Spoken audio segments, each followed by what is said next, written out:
Congress party తెలంగాణలో ఒక కొత్త సాంప్రదాయానికి తెరలేపింది. అదేంటంటే పార్టీ ఆఫీసుల మీద దాడులు. పార్టీ ఆఫీసుల మీద దాడులు చేసే సందర్భాలు ఇదివరకు చూసినామా మనం ఎప్పుడన్నా? ఇప్పుడు కొత్తగా పార్టీ ఆఫీసుల మీద దాడులు చేసే సంస్కృతిని కొత్తగా తీసుకొచ్చింది. ఇది యాదాద్రి భువనగిరి జిల్లా BRS party office. BRS party జిల్లా అధ్యక్షుడు ప్రెస్ మీట్ పెట్టి పోయినాక కొద్దిసేపటికి కాంగ్రెస్ పార్టీకి సంబంధించిన యూత్ కాంగ్రెస్ లీడర్లు అందరూ పోయి ఇగో పార్టీ ఆఫీస్ మొత్తం ధ్వంసం చేసిరు. కాంగ్రెస్ పార్టీ లీడర్ లేని వాళ్ళు ఎవరు వేరేటోళ్ళు కావచ్చు అనుకునేటోళ్ళు మీరు వాళ్ళు జెండాలు పట్టుకొని అఫీషియల్గా కాంగ్రెస్ పార్టీకి సంబంధించిన జెండాలు తీసుకొని పొయ్యిరాడికి పోయి ఇగో ఏం చేసిరు ఒక్కసారి చూడురు. మీరు చూసిన తర్వాత మాట్లాడదాం. ఫోటోలు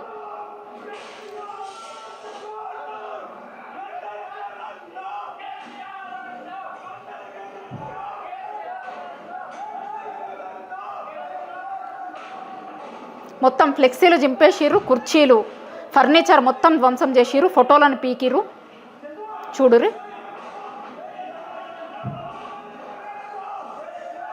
ఇది బీఆర్ఎస్ పార్టీ ఆఫీసు. వాళ్ళ పార్టీ అధ్యక్షుడు గతంలో సీఎంగా చేసిన కేసీఆర్ ఫోటో అది. ఇగో ఈయనని బాగా గుర్తుంచుకోర్రి. ఎవరో నేను ఇప్పుడు మీకు మళ్ళీ నెక్స్ట్ విజువల్స్లలో చూపిస్తా ఆయన ఎవరు అనేది.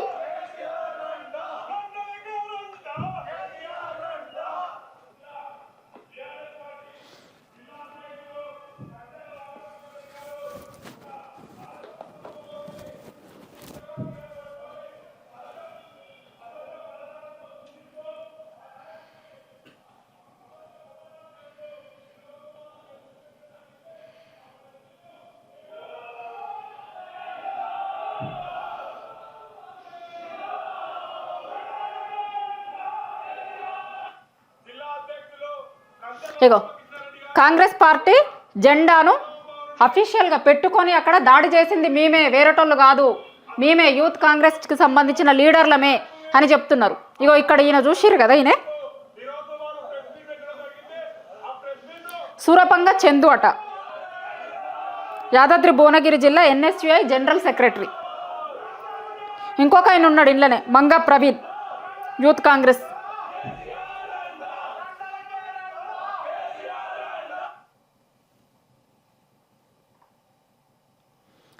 ఇగో ఇందాక మీరు చూసినారు కదా దాడి చేసిన దాంట్లో ఉన్న ఫోటో ఈయనది.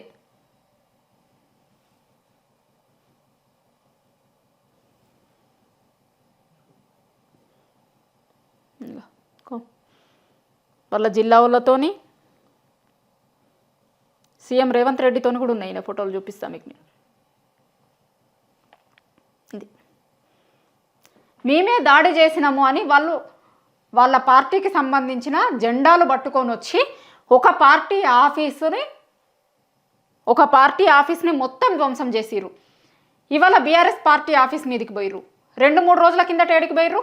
ఇక్కడ బీజేపీ పార్టీ ఆఫీస్ని కూడా ధ్వంసం చేసిరు కదా, చూసినాం కదా మనం అందరం కూడా.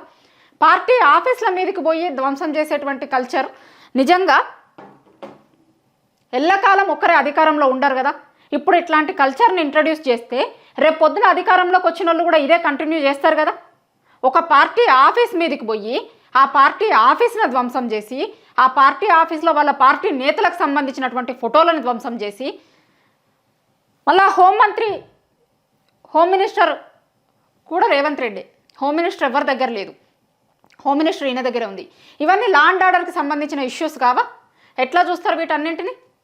లా అండ్ ఆర్డర్ ఫెయిల్యూర్ కదా ఇదంతా. ఒక పార్టీ ఆఫీస్ మీద అంటే ఎట్లాగో శాఖ మా సీఎం దగ్గరనే ఉంది, ఏమనరు, మా వాళ్ళే ఉన్నారు, మేము ఏమన్నా చేస్తాము, ఏం చేసినా చెల్లుతుంది అనేదా?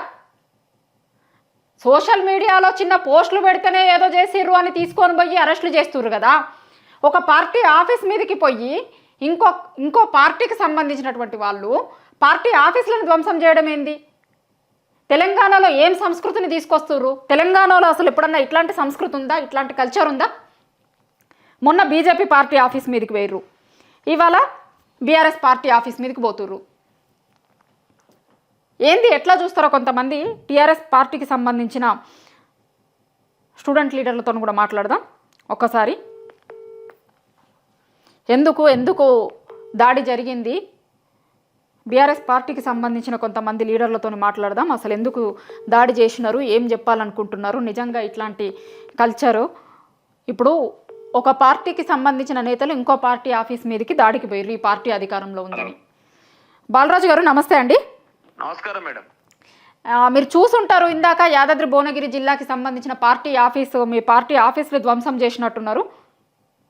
మేడం ఎట్లా చూస్తారు దీన్ని? ప్రజాస్వామ్యంలో ఇటువంటి దాడులు అనేవి ఎంతవరకు సమంజసమో కాంగ్రెస్ పార్టీ అర్థం చేసుకోవాలి.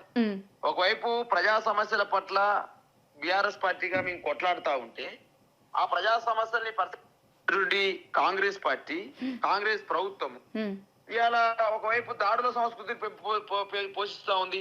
మరి మేడం ఏమే దాడులు చేయాలనుకుంటే 10 సంవత్సరాలు ఈ రాష్ట్రంలో అధికారంలో బీఆర్ఎస్ పార్టీగా ఎన్ని దాడులు చేయొచ్చు, ఎన్ని కార్యాలయాలు కూల్చేయొచ్చు. వాస్తవంగా 10 సంవత్సరాలు మాకు ఏకఛత్రాభినయంగా ప్రజలు మాకు మాకు ఇచ్చిన తీర్పు ఇచ్చినారు. మరి ఆ విధంగా దాడులు చేసే సంస్కృతి మేము చేసినామా? ఏ కార్యాలయ పైన దాడి చేసినామా? ఎవరిపైన మేము కొట్టినామా? ఎవరిపైన కేసు పెట్టినామా? ఎవరైనా జైలుకి పంపినామా? ఎవరినైనా ఇంకెక్కడన్నా ఏ అయినా ఒక చీమకు హాని కలగనీయకుండా కేసీఆర్ గారు పరిపాలన చేసినారు. మరి ఈ రోజు 13 నెలలు అవుతా ఉంది. ఈ 13 నెలల్లో వీళ్ళు ఇచ్చిన హామీలు మేడం మేము ఏమడుతున్నాం, ఇవాళ మా జిల్లా పార్టీ అధ్యక్షుడిగా ఉన్నటువంటి రామకృష్ణారెడ్డి గారు ప్రెస్ మీట్ పెట్టినారు. ఆ ప్రెస్ మీట్ పెట్టి ముఖ్యమంత్రి, ఒక తెలుగు ముఖ్యమంత్రి, తెలంగాణ రాష్ట్రాన్ని సాధించిన వ్యక్తి కేసీఆర్. అటువంటి నాయకుని పట్టుకొని ఒక సందర్భంలో ఈ ముఖ్యమంత్రి రేవంత్ రెడ్డి గారు అన్న మాట చూస్తే, నీ మాట అనకూడదు కానీ చెప్తున్నా మేడం, ప్రెస్ లో రండా అన్నాడు మేడం. అంటే ఇవాళ మా పార్టీ అధ్యక్షుడు చెప్పినారు, మరి రుణమాఫీ 1,00,000 రూపాయలు ఇస్తామని చెప్పినాము. ఆ 1,00,000 రూపాయల రుణమాఫీ అమలు చేసిన వాళ్ళు రండా అవుతారా, 2 లక్షల రుణమాఫీ అని చెప్పి అమలు చేయని వాళ్ళు రండా అవుతారా అనే అంశాన్ని ఇలా తెర మీద తీసుకొచ్చిన రామకృష్ణారెడ్డి గారు. వాస్తవం, ఇలా ఇందిరమ్మ ఇండ్లు ఇస్తామని చెప్పినావు, 100 రోజులలో 6 గ్యారంటీలు అన్నావు. రైతు భరోసాకు దిక్కు లేదు, రుణమాఫీకి దిక్కు లేదు. 2 లక్షల రుణమాఫీ మేడం. ఇలా నేను ఒక టీవీ ఇంటర్వ్యూలో పొద్దునాడు మాట్లాడితే వనపర్తి నుంచి ఒక రైతు ఫోన్ చేశాడు, 2 లక్షల పైసలు రుణమాఫీ కాలేదని చెప్పేసి వారే చెప్పినారు. ఇలా యాదాద్రి భువనగిరి జిల్లాలో ఏదైతే ఇవాళ జిఆర్ఎస్ పార్టీ కార్యాలయము ఎక్కడైతే దాడి జరిగిందో ఆ జిల్లా నుంచి ఒక కాలర్ ఫోన్ చేశాడు, మాకు 2 లక్షల రుణమాఫీ కాలేదని వాళ్ళు చెప్పినారు. అంటే సుమారు 4-5 కాల్స్ మీరు రిసీవ్ చేసుకుంటే టీవీ ఇంటర్వ్యూలో ఆ ఇంటర్వ్యూలో చెప్పినటువంటి మాట ఏంటంటే, ఎవరికి కూడా రుణమాఫీ కాలేదు, 2 లక్షల పైచిలకి అని చెప్పినారు మేడం. మరి ఈ 2 లక్షల రుణమాఫీ చేయని రేవంత్ రెడ్డి రండా అవుతారు కదా. ముఖ్యమంత్రి కేసీఆర్ పట్టుకుని ఎట్లా మాట్లాడతారు? మాజీ ముఖ్యమంత్రి పట్టుకొని, తెలంగాణ తొలి ముఖ్యమంత్రి పట్టుకొని ఈ అంశాలను ఈ రోజు మా రామకృష్ణ రెడ్డి గారు జిల్లా అధ్యక్షుడిగా ఈ అంశాలని తెర మీద తీసుకొచ్చినారు. దాన్ని ఇవాళ ఒకవైపు వాళ్ళ ఎమ్మెల్యేలే భూ కబ్జాలు చేస్తా ఉన్నారు, వాళ్ళ ఎమ్మెల్యేలే బెదిరించుకొని ఇలా ఫ్లాట్లు చేస్తా ఉన్నారు. దాని ఫలితంగా ఇవాళ యాదాద్రి భువనగిరి జిల్లాలో ఏం జరిగిందో నిన్న మనం పేపర్లో చూసినాం. ఇవాళ పెద్ద ఎత్తున ఇవాళ ఈ జిల్లాలో మంత్రులుగా పనిచేస్తున్న ఉత్తమ్ కుమార్ రెడ్డి గారు, కోమరెడ్డి వెంకరెడ్డి గారు ఇవాళ ప్రతి చిన్న పైసకు ఇవాళ పైసలు లేకుండా పనిచేయని పరిస్థితి ఉన్నది. అవినీతి పెట్టరేగిపోతా ఉంది. ఇలా అధికారుల పైన జులుం చేస్తా ఉన్నారు. ఒకవైపు పోలీసు అండి ఇవాళ యాదాద్రి భువనగిరి జిల్లాలో ఒకవైపు కార్యాలయం పైన దాడి జరుగుతా ఉంది, పోలీసు లోపల పంపిస్తున్నారండి.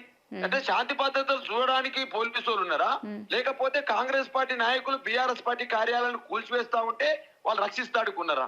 మేము నిన్న మేడం ఏసీపీ కార్యాలయానికి మా పార్టీ గౌరవ వర్కింగ్ ప్రెసిడెంట్ కేటీఆర్ గారు వెళ్ళారు. దానికి వెంటనే వాళ్ళు సమాధానం ఇచ్చినారు. వాళ్ళు బయటకు వస్తా ఉంటే పోలీసు వాళ్ళే మా పార్టీ భవన్ దాకా వాళ్ళు రక్షణ ఇచ్చినారండి, వాళ్ళు తీసుకొచ్చినారు. ప్రెస్ మీట్ కూడా మేము గుడి ముందర లోపల పెట్టాం.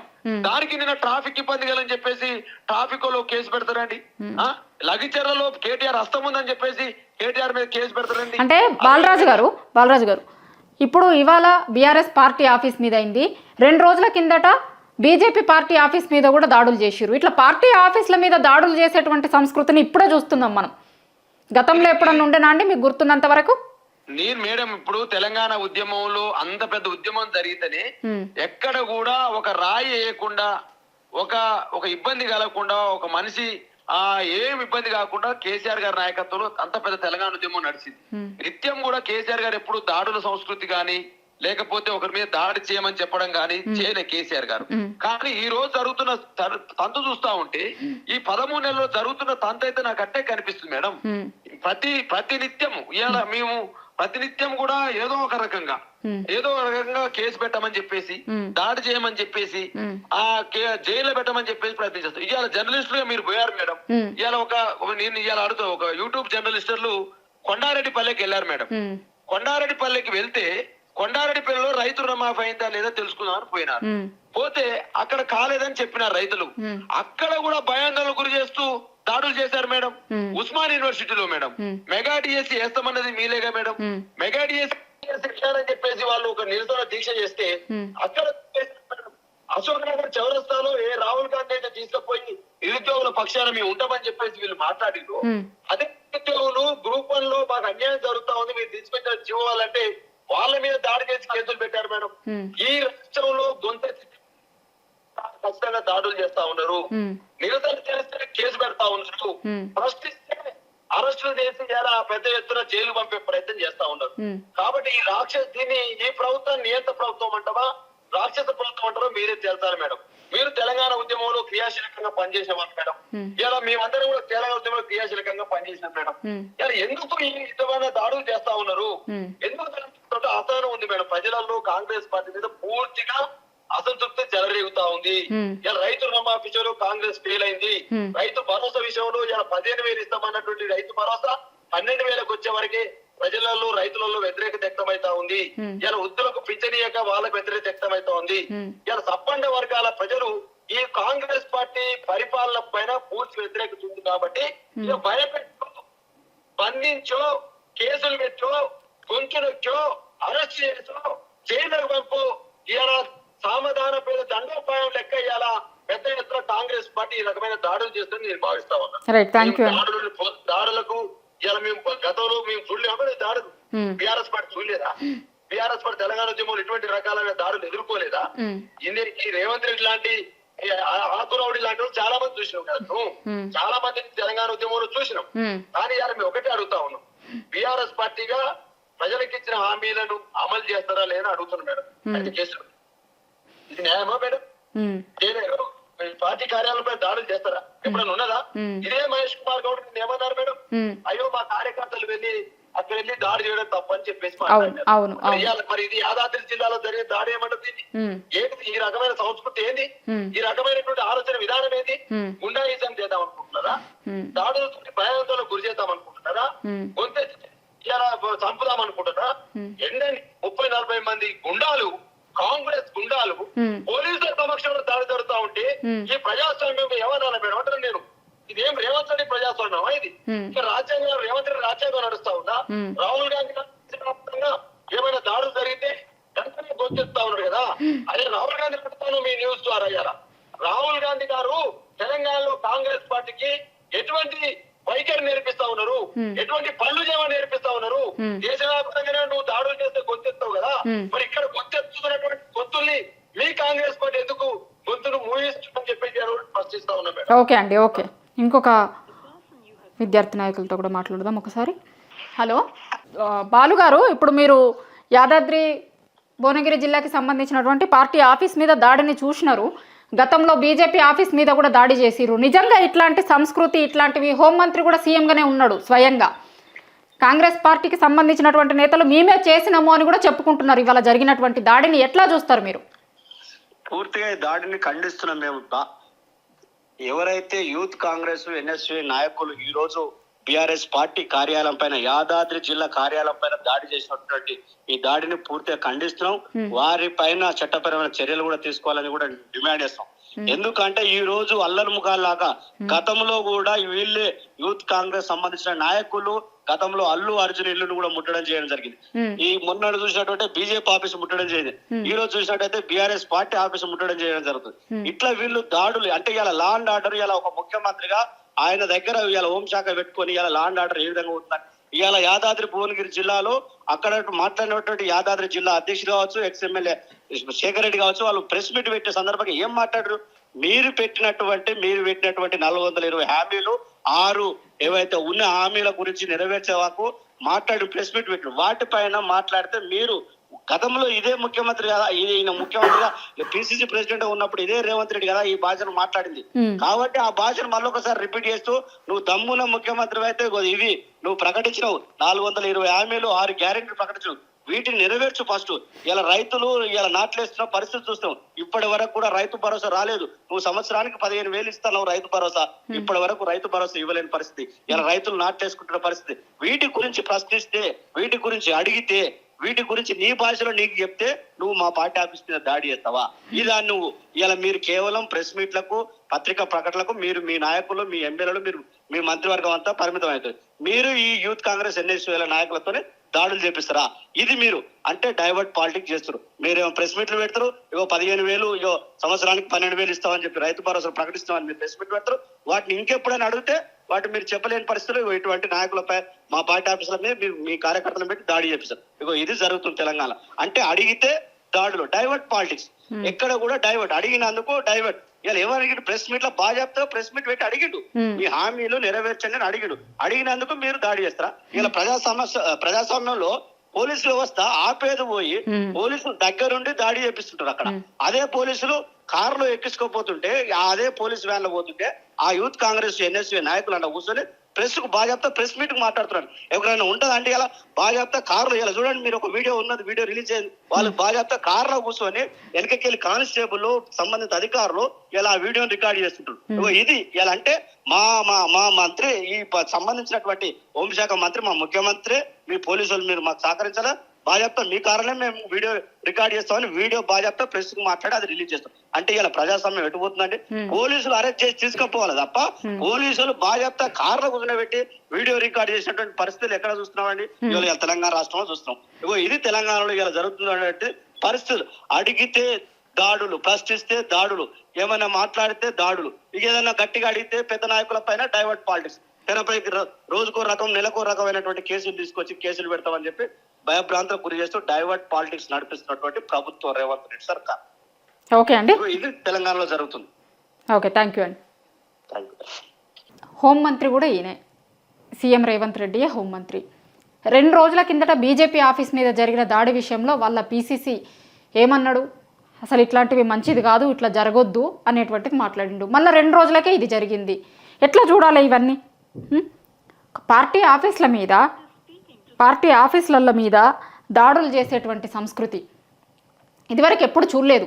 తెలంగాణ ఉద్యమం నుంచి జరిగినాయి, కానీ తెలంగాణ ఉద్యమం టైంలో కావచ్చు, లేదంటే తర్వాత వచ్చినటువంటి తెలంగాణ రాష్ట్రం వచ్చిన తర్వాత 10 ఏళ్ల తర్వాత కావచ్చు, ఎప్పుడు కూడా ఒక పార్టీ ఆఫీసుల మీద దాడులు చేసుకునేటువంటి సంస్కృతులు లేవు. ఎందుకంటే ఇది ఇప్పుడు ఒకవేళ కొత్తగా ఇప్పుడు వస్తే కనుక నెక్స్ట్ టైం వచ్చేటువంటి ప్రభుత్వాలు కూడా దాన్నే ఫాలో అవుతాయి కదా.